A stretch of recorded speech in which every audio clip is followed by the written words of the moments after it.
नमस्ते दोस्तों, मैं विजय ठक्कर और आप सबका स्वागत करता हूं हमारे एक नए वीकली एनालिसिस वाले वीडियो में। अभी आज के वीडियो में हम लोग बात करेंगे लास्ट वीक में मार्केट में क्या हुआ और आने वाले वीक में क्या हो सकता है। और आज हम वीडियो में एक ऐसे स्टॉक के बारे में डिस्कस करने वाले हैं जो ऑलमोस्ट 15 साल के बाद ब्रेकआउट दे रहा है। और बेसिकली आप ऐसे बोल सकते हो कि एक सेक्टर है जो बहुत स्ट्रांग है, उसमें से ही मुझे दो स्टॉक अच्छे लगे हैं, तो मैं आप लोगों के साथ वो डिस्कस करने वाला हूं। एंड आज हम लोग बात करेंगे सिल्वर और गोल्ड के बारे में भी। जैसे अभी आप लोग देख रहे होंगे, रिसेंटली सिल्वर ने 2 लाख का जो प्राइस है वो हिट किया है और गोल्ड भी ऑलमोस्ट 1,35,000 के पास पहुंच गया है। और ये अभी बहुत एक इम्पॉर्टेंट क्वेश्चन है कि ऐसे लेवल पे आने के बाद क्या हम लोगों को किसी को सिल्वर में बाइंग करने के लिए देखना चाहिए या गोल्ड में बाइंग अपॉर्चुनिटी देखनी चाहिए। ये बहुत सारे क्वेश्चन मुझे आए थे, तो मैंने सोचा कि आज के वीडियो में इसको भी कवर कर लेता हूं और हम सिल्वर का भी चार्ट देख के समझने की कोशिश करेंगे कि कहाँ पे अभी हमें क्या करना चाहिए। तो चलो विदाउट वेस्टिंग टाइम हमारे वीडियो को स्टार्ट करते हैं। अभी देखो, लास्ट वीक में हम लोग ने देखा कि जो 1-2 दिन थे स्टार्टिंग में, उसमें मार्केट ने अच्छी सेलिंग हुई और उसके बाद लास्ट 2 डेज में मार्केट ने थोड़ा रिकवरी किया और मार्केट ऑल टाइम हाई के आसपास ही निफ्टी क्लोज हुआ है। बट यहाँ पे सबसे ज़्यादा इम्पॉर्टेंट हम लोगों को देखना क्या चाहिए, अगर आप देखोगे निफ्टी ऑल टाइम हाई के पास है, ऑलमोस्ट ऑल टाइम हाई के पास है आप बोल सकते हो। मिड कैप निफ्टी भी ऑल टाइम हाई के आसपास ही ट्रेड कर रहा है। बट जो सबसे ज़्यादा इम्पॉर्टेंट एक इंडेक्स है स्मॉल कैप 250, ये अभी भी अपने ऑल टाइम हाई से 14-15%, आई थिंक 14 या 13% नीचे है। और जब तक यहाँ पे एक अच्छी स्ट्रेंथ नहीं आएगी तब तक ओवरऑल हमारे पोर्टफोलियो में कुछ खास रिटर्न नहीं बनेंगे।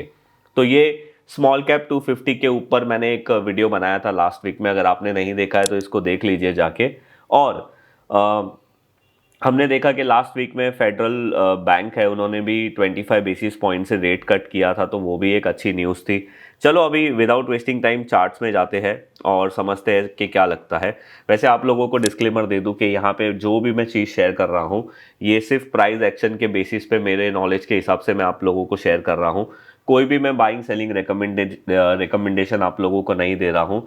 और मैं खुद एक सेबी रजिस्टर्ड रिसर्च एनालिस्ट हूँ, तो मैं आप लोगों को बताता हूँ कि मैं किसी भी स्टॉक को कैसे देखता हूँ और मैं प्राइस को कैसे समझता हूँ।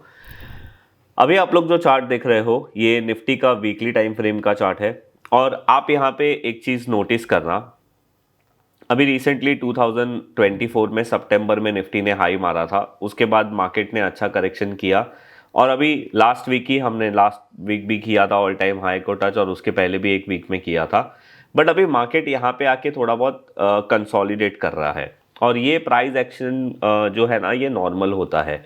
जनरली कभी भी कोई स्टॉक या इंडेक्स अपने ऑल टाइम हाई के पास वापस आता है बहुत टाइम के बाद, तो ये बहुत रेयर होता है कि वो बहुत फास्ट ब्रेकआउट कर जाता है। वो अपने रेजिस्टेंस के पास थोड़ा कंसोलिडेट करता है और फिर ही ब्रेकआउट करता है।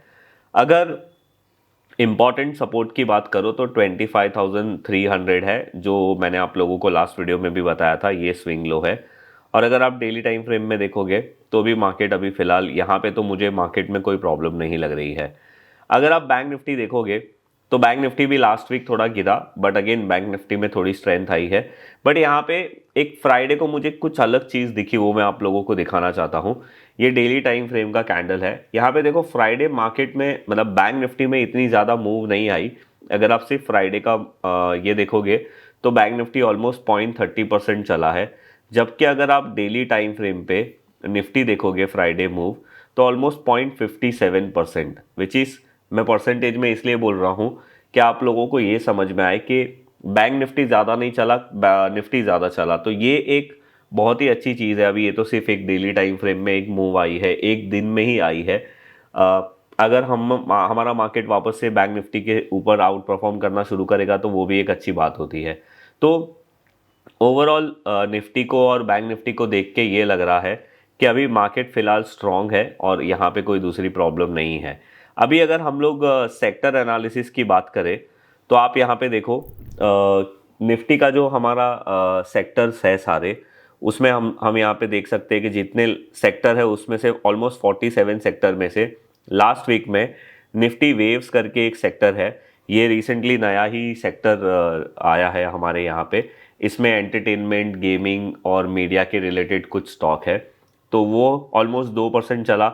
उसके बाद निफ्टी मेटल ऑलमोस्ट 2% चला, निफ्टी कमोडिटी 1%, निफ्टी कॉरपोरेट एमटार करके एक स्टॉक इंडेक्स है। बेसिकली इसमें मैं आपको बताऊँ क्या है, इसमें महिंद्रा, आदित्य बिरला ग्रुप, अदानी ग्रुप है, टाटा है और रिलायंस है। इन लोगों के स्टॉक्स का एक सेक्टर बना है, वो है। और कंज्यूमर ड्यूरेबल, तो इतने सेक्टर हमारे लास्ट वीक में अच्छे चले। और अंडर परफॉर्मेंस में defence, tourism, media and mid and small cap, IT और पीएसयू बैंक है। तो ये सेक्टर का हमारा व्यू है। अगर हम लोग एफआईएस की बात करें ना, तो लास्ट वीक में हर एक दिन एफआईएस ने सेलिंग की है, which is not a good thing. अगर हम लोग डॉलर इंडेक्स की बात करें तो ये 98.45 के आसपास ट्रेड कर रहा है। इंडिया विक्स ऑलमोस्ट लो के पास ट्रेड कर रहा है, 10.1 के पास। क्रूड ऑयल की अगर हम लोग बात करें तो ये $57.60 के आसपास है। यूएसडी आईएनआर ये तो रुक ही नहीं रहा है, हमारा रुपया वीक होते जा रहा है। 90.51 के पास हमारा मतलब $1 के अगेंस्ट हमारा रुपये की ये आ गई है।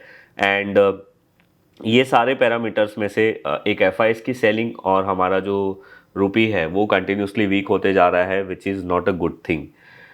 अब देखो यहाँ पे मैंने आप लोगों को सारे सेक्टर्स की और सारे अदर पैरामीटर्स की बात कर ली। अभी हम लोग पहले डिस्कस करते हैं सिल्वर के ऊपर कि भाई अभी 2 लाख का प्राइस हो गया, अभी सिल्वर में हमें क्या करना चाहिए। तो अभी देखो आप लोग जो स्क्रीन पे चार्ट देख रहे हो ना, ये बेसिकली सिल्वर का ही चार्ट है, बट ये डॉलर टर्म में है। मतलब यहाँ पे आप जो देख रहे हो वो $64.24 पर आउंस का प्राइस है। और यहाँ पे मैंने अपने चैनल पे एक वीडियो भी बनाया था जब ये सिल्वर ये लेवल को ब्रेक कर रहा था, विच इज़ 48। और ये इसका अगर आप लेवल देखोगे तो 1980s में भी इसका ये हाई बना था, 2011 में भी इसका जो हाई बना था 4983 के आसपास। बट रिसेंटली 2025 में, अब ये जो चार्ट देख रहे हो ये क्वार्टरली है, मैं क्वार्टरली चार्ट इसलिए दिखा रहा हूँ कि इसमें डेटा बहुत ज़्यादा है। अभी आपने हिस्ट्री तो देख ली, अभी मैं मंथली चार्ट करता हूँ। रिसेंटली इसने अक्टूबर मंथ में ही अपना जो $48 का हाई है वो इसने ब्रेक किया है। अब आप यहाँ पे देखो, मैंने एक जो स्पेसिफिक इसके ऊपर वीडियो बनाया था सिल्वर और उसके हिस्ट्री के बारे में कि भाई 1980 में सिल्वर में क्या हुआ था, 2011 में क्या हुआ था और अभी क्या हो रहा है, उसमें चेंज क्या है, वो आप लोगों के साथ शेयर किया था। तो अगर वो वीडियो नहीं देखा है तो उसकी लिंक डाल दूंगा, आप जाके देखना, उसमें डिटेल एनालिसिस था। बट अगर आप अभी यहाँ पे सिल्वर का चार्ट देखोगे वीकली टाइम फ्रेम पे डॉलर टर्म में, तो आप यहाँ पे नोटिस करोगे कि भाई $45.56 का अभी एक स्विंग लो है। जब तक ये स्विंग लो ब्रेक नहीं होता है तब तक आप ये बोल सकते हो कि सिल्वर अभी भी स्ट्रांग है और अप ट्रेंड में रहेगा। बट अगर आप मुझे अभी क्वेश्चन पूछोगे कि क्या ये प्राइस पे सिल्वर को बाय करना चाहिए, तो मेरे हिसाब से एक अच्छे कंसोलिडेशन के बाद ही आपको देखना चाहिए। अब ये तो डॉलर टर्म में है, अब मैं आपको सिल्वर हमारा जो MCX का प्राइस है वो दिखा देता हूँ। तो देखो मैं आप लोगों को हमेशा बोलता हूँ ना कि मल्टी ईयर ब्रेकआउट हर जगह पे आप लोगों को दिखता है, और ये क्रिप्टो में भी चलेगा, करेंसी में भी चलेगा, ये कमोडिटी में भी चलेगा, ये स्टॉक्स में भी चलेगा, इवन इंडियन स्टॉक्स में भी चलेगा, यूएस स्टॉक्स में भी चलेगा, वर्ल्ड के किसी मार्केट में भी ये चलेगा ये मेथड। वैसे ही आप यहाँ पे देखो सिल्वर में भी हुआ था, 2020 का ब्रेकआउट सिल्वर ने यहाँ पे 2024 में किया था। ऑलमोस्ट 4 साल का ब्रेकआउट किया था 78,000 के आसपास। और उसके बाद आप देख सकते हो 78,000 से सिल्वर अभी ऑलमोस्ट 2 लाख के आसपास ट्रेड कर रहा है। बट अगेन हमारा इंपॉर्टेंट पॉइंट ये है कि क्या सिल्वर अभी 2 लाख के प्राइस पे लेना चाहिए। तो देखो, अगर आप एक लॉन्ग टर्म इन्वेस्टर हो और सिल्वर आपके पोर्टफोलियो में आप एक पोर्शन सिल्वर को अलॉट करना चाहते हो, तो मैं आपको बोलूँगा कि जैसे मैंने आप लोगों को डॉलर टर्म में उसका स्विंग लो बताया सिल्वर का, वैसे टेक्निकल बेसिस पे 1,39,000 ये सिल्वर का लो है। अगर ये स्विंग लो जब तक ब्रेक नहीं होता है तब तक हम बोल सकते हैं कि सिल्वर एक बुल रन में चलेगा और स्ट्रांग है। और यहाँ पे और एक चीज़ आप देखो, सिल्वर में वीकली में यहाँ पे एक गैप अप हुआ था जो रिसेंटली 2 वीक पहले की बात है। और अगर आप मंथली में देखोगे तो मंथली में भी ये गैप आपको इजीली दिखेगा। तो ये गैप जो है ना, विच इज़ 1,75,000 से लेके 1,71,000, ये भी एक बहुत ही बड़े इंपॉर्टेंट सपोर्ट लेवल के हिसाब से काम कर सकता है। बट जनरली अगर आपको स्टॉप लॉस लगाना है तो मैं स्विंग लो को ज़्यादा प्रेफर करता हूँ, विच इज़ 1,39,000। अब तो ये हो गया भाई MCX के अंदर, बट अगर आप एक इन्वेस्टर हो तो आप MCX में तो सिल्वर बाय नहीं कर सकते ना, तो उसके लिए सिल्वर बीज होता है। अब सिल्वर बीज में भी देखो अभी उसका प्राइस चल रहा है 184 का, और अगर हम इसमें वो जो गैप हमने सिल्वर में देखा था वहाँ यहाँ पे भी वो गैप है, और वो गैप की वैल्यू है 164 से 157। बट मैं जनरली गैप्स को स्टॉप लॉस नहीं लगाता। गैप्स जनरली सपोर्ट तरीके से अच्छे काम करते हैं। अगर आपको स्टॉप लॉस लगाना है तो आपका स्टॉप लॉस 132.93, मतलब आप 132 का पकड़ के चलो। जब तक ये स्विंग लो ब्रेक नहीं होता है तब तक सिल्वर आप बोल सकते हो स्ट्रांग है। अभी आपके मन में सवाल आएगा कि विजय भाई अभी सिल्वर बीस का प्राइस 184 चल रहा है और आप बोल रहे हो कि 132 का स्टॉप लॉस लगा के अगर आपको लेना है लॉन्ग टर्म के लिए तो आप ले सकते हो, ये क्या बकवास है विजय भाई। अगर आप करंट मार्केट प्राइस से देखोगे तो इसका स्टॉप लॉस 28% होता है। इतना बड़ा स्टॉप लॉस कोई लगाता है क्या? तो देखो अभी के हिसाब से जो स्विंग लो है मैं आप लोगों को वो स्टॉप लॉस बता रहा हूँ। समझो सिल्वर ने यहाँ पे वापस से एक स्विंग लो बनाया, ये गैप के पास आके वापस से ऊपर जाता है, तो यहाँ पे आपका भाई नया स्विंग लो बन जाएगा। और एक चीज़ हमेशा याद रखना, आप स्विंग लो इसको तब बोल सकते हो जब आपका सिल्वर प्रीवियस हाई ब्रेक करेगा तब। तो ये नीचे आके वापस से ऊपर जाएगा तो यहाँ पे ये एक स्विंग लो बन जाएगा, और वो टाइम पे फिर आपका ये जो स्टॉप लॉस है वो अपग्रेड हो जाएगा और ये 160 के आसपास या तभी जो भी स्विंग लो बनेगा वो आ जाएगा। बट अभी के हिसाब से जो स्टॉप लॉस बनता है वो मैंने आप लोगों को बताया। तो डेफिनेटली अभी सिल्वर का प्राइस बहुत ज़्यादा बढ़ गया है, वो हिसाब से तो फोमो में आके लेना नहीं चाहिए। एक थोड़ा सा कूल डाउन हो या थोड़ा सा करेक्शन हो, थोड़ा सा पुल बैक हो, तब आपको लेने की देखनी चाहिए अगर आपका लॉन्ग टर्म व्यू है तो। ट्रेडिंग के हिसाब से it's a risky right now. एक बार गोल्ड का भी चार्ट देख लेते हैं। देखो ये गोल्ड का वीकली टाइम फ्रेम का चार्ट है, और अगर आप गोल्ड का भी चार्ट मंथली में देखोगे ना तो गोल्ड में भी यहाँ पे 2020 का जो रेजिस्टेंस है वो 2023 में ब्रेक हुआ था। इनफैक्ट सिल्वर से पहले इसने रेजिस्टेंस ब्रेक कर दिया था, पर सिल्वर से ज़्यादा रिटर्न ये दे नहीं पाया है। बट कंसिस्टेंटली ये भी तब से ऊपर ही जा रहा है। अभी यहाँ पे भी सिंपल लॉजिक है, आपका स्टॉप लॉस क्या रहेगा? तो अभी गोल्ड के MCX प्राइस के हिसाब से 1,17,000, और अगर हम गोल्ड 20 की बात करें तो उसके हिसाब से जो इसका स्टॉप लॉस बनता है वो हमारा स्विंग लो रहेगा, and that is somewhere around 95 rupees. और सिल्वर गोल्ड में तो बेसिकली अभी यहाँ पे प्रीवियस हाई को ब्रेक भी कर रहा है, सिल्वर से थोड़ा कम चल रहा है बट ये भी अच्छा ही चल रहा है। तो ये मेरा गोल्ड और सिल्वर का व्यू था, मैंने सोचा आप लोगों को बता दूँ, आप लोगों को हेल्प करेगा। बट अगर आपको इसके बारे में डिटेल में समझना है सिल्वर के बारे में तो मैंने वो वीडियो जो बोला था वो जाके देख लेना, ये वीडियो के बाद आप लोगों को अच्छा हेल्प मिल जाएगा। ओके, तो गोल्ड सिल्वर की हमने बात कर ली। यहाँ पे भी टेक्निकल बेसिस पे वही रूल फॉलो करने चाहिए जो हम लोग इक्विटीज़ में करते हैं।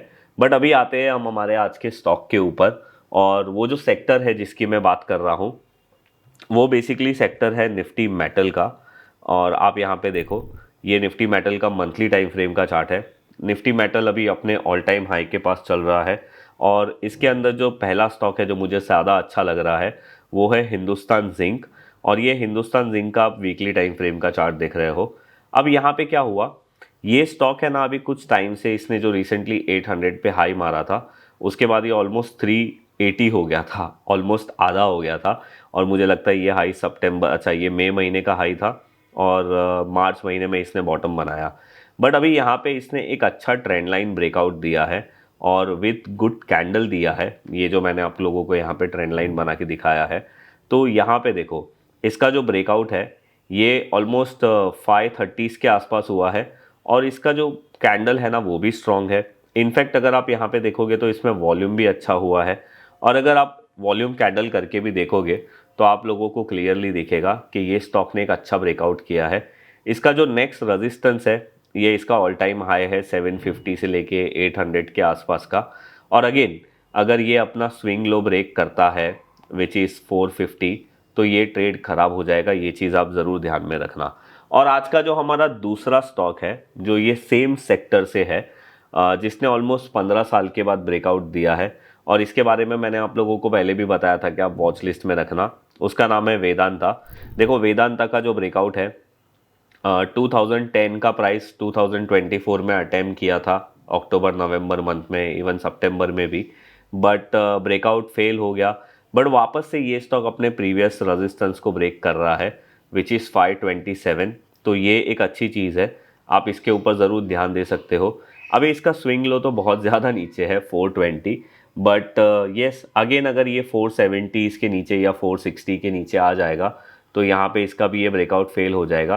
बट एज ऑफ नाउ इसका ब्रेकआउट अच्छा लग रहा है और इसका सेक्टर भी स्ट्रांग है, तो आप इसको भी ध्यान में रख सकते हो।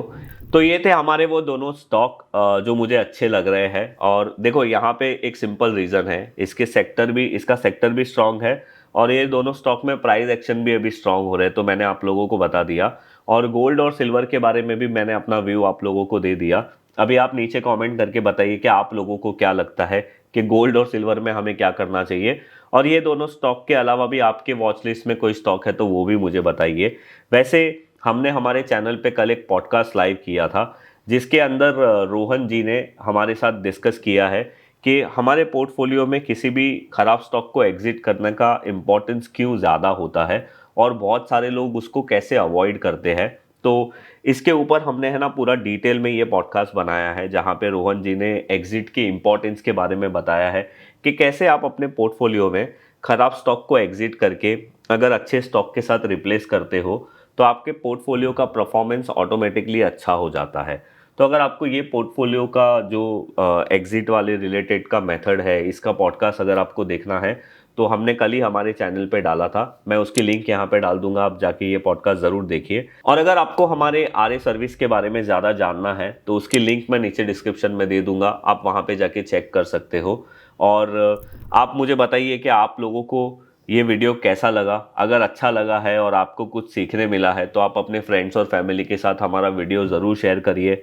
अगर आपने हमारे चैनल को सब्सक्राइब नहीं किया है तो सब्सक्राइब ज़रूर करिए। मैं मिलूंगा ऐसे ही कोई नेक्स्ट वीडियो में, तब तक के लिए बाय बाय।